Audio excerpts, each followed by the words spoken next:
I'll let you read my shirt. And I'll put my hair down, so if you're here if you're a hair person, my hair is down, nice and clean.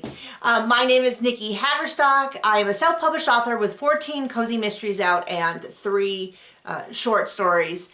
All available on Amazon, links below. This is the AuthorTube portion of my YouTube channel. And today I'm going to talk about Vanity and Predatory presses. What are they? How do you recognize them? Why they're bad?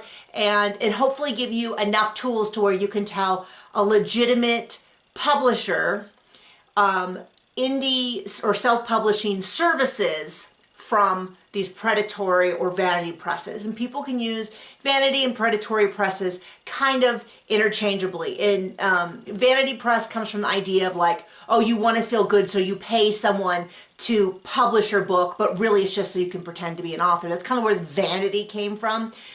A lot of people use the word predatory though, and it's a term that I kind of prefer because what they're doing is they're misrepresenting themselves and they're preying on people who have genuine interest in being an author, and they think they're doing it right and they don't understand what's happening. And these people are predatory. They know that they're misrepresenting themselves. So the number one thing, if this is the only tip you get from this video, this would probably be enough to save you. People come to me all the time because they know that I'm very open about wanting to help, and they'll come to me, even my YouTube channel, and say, I've been approached by a publisher, blank publishing, are they legit? The very first thing, because there are thousands and thousands of, a lot of these companies, they come up, they might have 20 different names. That way they can get in as many, they can scam people as much as possible, that they have different attempts. A lot of times they'll close their doors and reopen, not even literally close their doors, they'll just metaphorically close their doors and pop up with new names. I'm going to give you 2 huge resources. The easiest, the simplest one, and this is going to sound like I'm making fun of you, and I swear I am not, because this is exactly what I do. If someone says, hey, what about page publishing? That was something that came up. I go to my computer, I type in page publishing. A lot of times Google will autocomplete scam, vanity press, ripped off, stuff like that, reviews. So I normally put in scam and or review, and I look at the results. And I guarantee if they are, unless they are brand new, this is their first day, there will be discussions. Now, you might think, oh, so you're telling me to Google? Okay, I'm not a moron. I get it. But this is something that I don't think people realize about publishing, is because people work at home, and a majority of people have to learn over the internet. It is an amazing source for outing scam artists. So I went and I tested it, and I Googled review, or I usually do scam, because if it's a scam, it'll show up.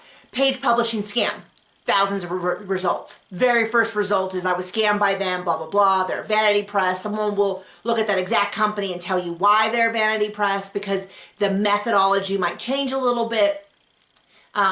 And then I actually checked out a couple of resources that are legitimate to see, hey, maybe every single company in publishing has these results. So I looked up Penguin Books.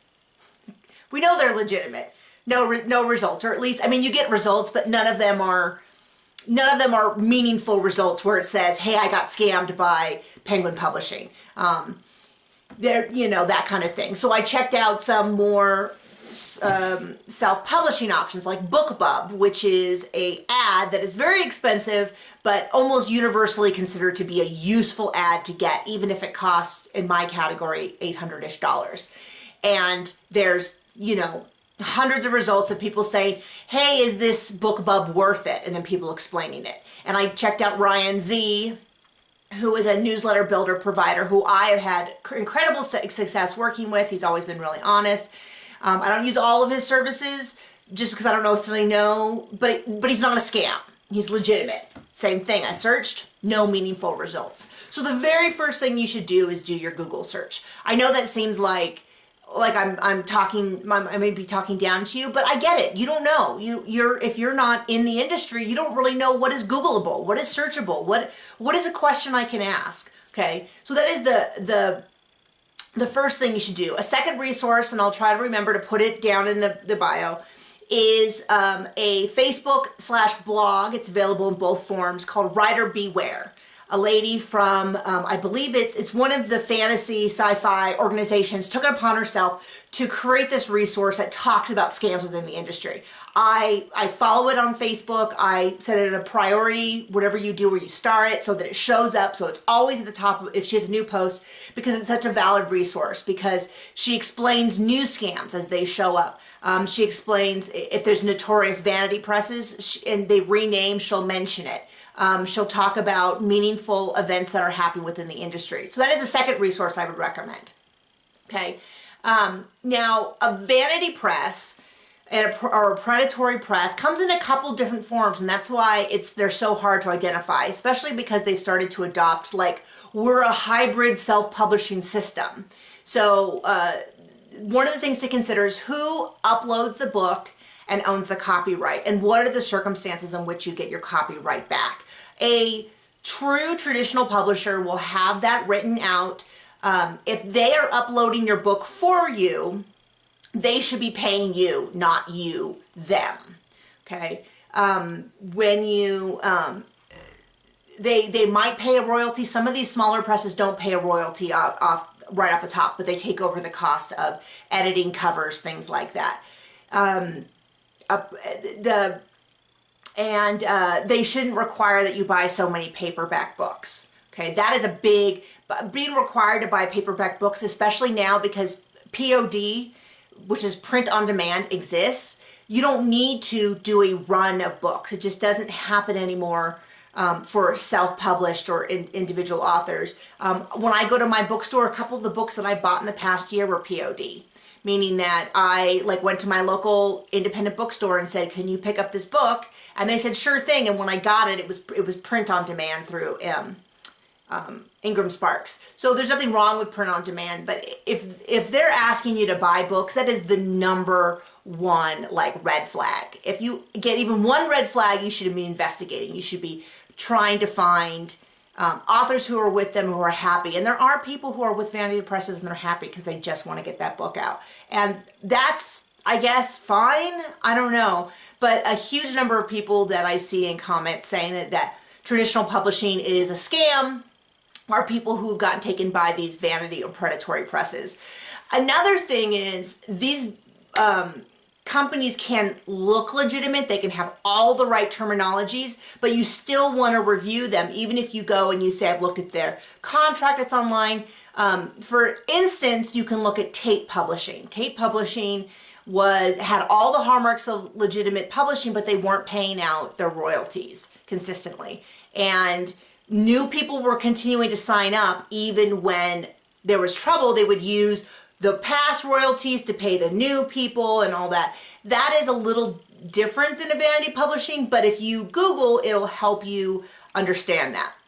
Now, it can get confusing because there are a lot of people out there, they'll say, self-publishing takes money, and so a company will approach you and say, we're going to help you, and it's going to be this for $5,000. We're going to help you do everything.